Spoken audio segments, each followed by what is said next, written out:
Mapagpalang araw po sa inyong lahat mga kalingap, Mikoy selos na selos off cam. First time mangyari ito, grabe. So gusto nyo bang malaman kung sino nga ba ito? Please, huwag po munang scroll at atin iyan alamin sa maiksing reaction video natin ngayon. Mga kalingap, kung ikaw po ay interesadong malaman ito ay panoorin po hanggang dulo para malaman ang ugat ng mga nilalaman nitong video. Salamat po sa inyo.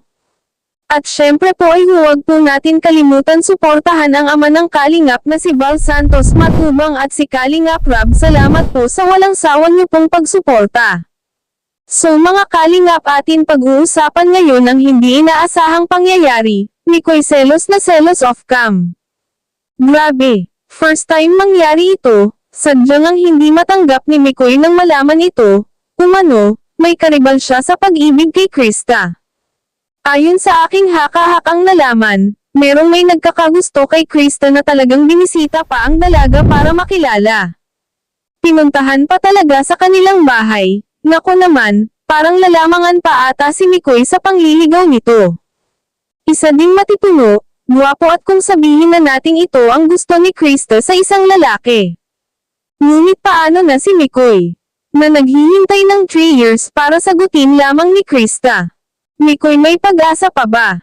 Ngunit sa ating napanayon kay Krista, kahit umano may manligaw pa sa kanyang gwapo o higit pa ay si Mikoy pa rin talaga ang pipiliin niya at wala nang iba. Wala naman pala talagang problema, pero paano na mga kalingap kung mahulog ang loob ni Krista sa lalaking ito? Ngayong maraming pasalubong ang dinadala nito at meron pang chocolate at flowers off cam, kung malaman ito ni Mikoy paniguradong selos na selos ito. Mga kalingap, may tiwala naman si Mikoy at nangako naman si Krista na wala siyang ibang papansinin kundi si Mikoy lamang. Nakalaan na kasi ang puso ni Krista kay Mikoy kaya goodbye na lang sa mga taong umaaligid kay baby Krista. Mas bagay kasi sila ni Mikoy, handsome naman si Mikoy pero may pagkakalog nga lang, kaya minsan si Krista sa kanya ay hindi naniniwala ang mga kalingap lalo na sa mga sinasabi nito at baka nga daw ay prank naman ang lahat. Sa nakikita kasi natin kay Krista ay siya yung babaeng ayaw na paglaruan. Siya yung seryoso sa buhay kaya marami ang humahanga dito kay Krista.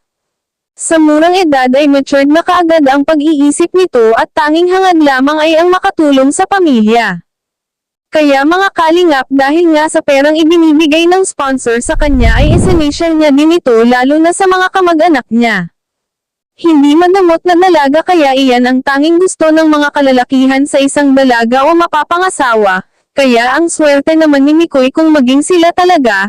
So mga kalingap, hanggang dito na lamang po, palambing naman po mga kalingap ng ating munting channel, pasubscribe naman po at pakiclick na rin po ng notification bell para palagi po kayong updated sa ating mga uploads na videos, at pahingi naman ng like. Salamat po at God bless po sa lahat mga kalingap.